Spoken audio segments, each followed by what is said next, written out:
విఘ్నేశ్వరుణ్ణి పొద్దున్నే ఒక్కసారి చూసి నమస్కారం చేస్తే చాలు. అది లోకంలో ఎక్కడా లేని విశేషం. ఒక్కసారి ఆయన ముఖం వంక చూసి నమస్కారం చేసి 16 నామములు ఉన్న శ్లోకం చెప్పి బయటికి వెడితే చాలు విజయం సిద్ధిస్తుంది అని.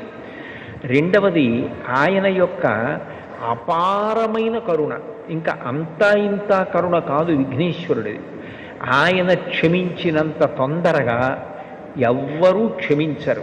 మీరు చూడండి, అందరికన్నా ఎక్కువగా మరిచిపోయే లక్షణం ఎవరికి ఉంటుంది అంటే పిల్లల యందు ఉంటుంది.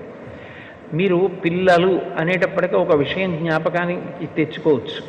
పెద్దవాళ్ళు ఏదైనా తింటున్నారనుకోండి, ఎవరో పెద్దలు వచ్చారు ఇంటికి, ఇంట్లో భోజనమో ఫలహారమో చేస్తున్న పెద్ద ఆయన ఆ పళ్ళెం పట్టుకునో లేకపోతే చేతిలో ఏ ఉండ్రాయో కుడుమో పట్టుకుని తింటూ వీధిలోకి వెళ్ళి స్వాగతం పలకడం, ఆ పళ్ళెం లోపల పెట్టి తాను పెడతాడు.